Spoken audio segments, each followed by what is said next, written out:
Matthew 16. And the Pharisees and Sadducees came, and to test him they asked him to show them a sign from heaven. He answered them, When it is evening, you say, it will be fair weather, for the sky is red. And in the morning, it will be stormy today, for the sky is red and threatening.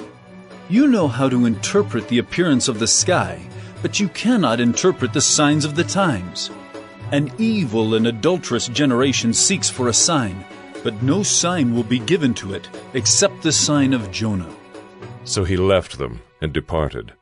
When the disciples reached the other side, they had forgotten to bring any bread.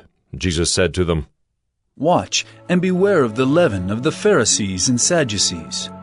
And they began discussing it among themselves, saying, We brought no bread. But Jesus, aware of this, said, O you of little faith, why are you discussing among yourselves the fact that you have no bread?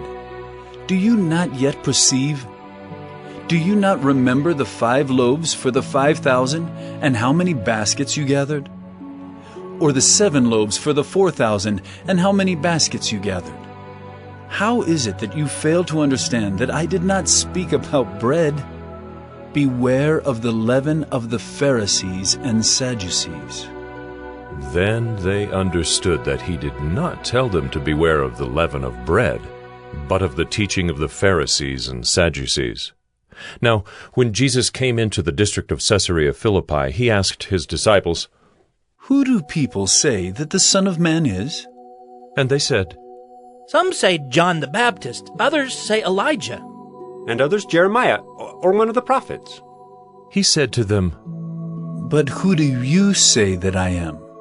Simon Peter replied, You are the Christ, the Son of the living God. And Jesus answered him, Blessed are you, Simon Bar-Jonah, for flesh and blood has not revealed this to you, but my Father who is in heaven.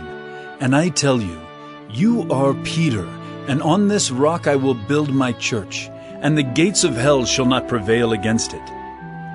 I will give you the keys of the kingdom of heaven, and whatever you bind on earth shall be bound in heaven, and whatever you loose on earth shall be loosed in heaven. Then he strictly charged the disciples to tell no one that he was the Christ. From that time, Jesus began to show his disciples that he must go to Jerusalem and suffer many things from the elders and chief priests and scribes, and be killed, and on the 3rd day be raised. And Peter took him aside and began to rebuke him, saying, Far be it from you, Lord. This shall never happen to you. But he turned and said to Peter, Get behind me, Satan. You are a hindrance to me, for you are not setting your mind on the things of God, but on the things of man. Then Jesus told his disciples, If anyone would come after me, let him deny himself and take up his cross and follow me.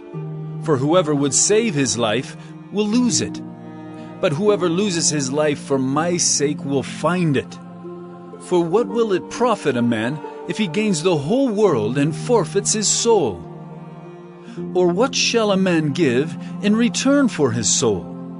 For the Son of Man is going to come with his angels in the glory of his Father, and then he will repay each person according to what he has done. Truly I say to you, there are some standing here who will not taste death until they see the Son of Man coming in his kingdom.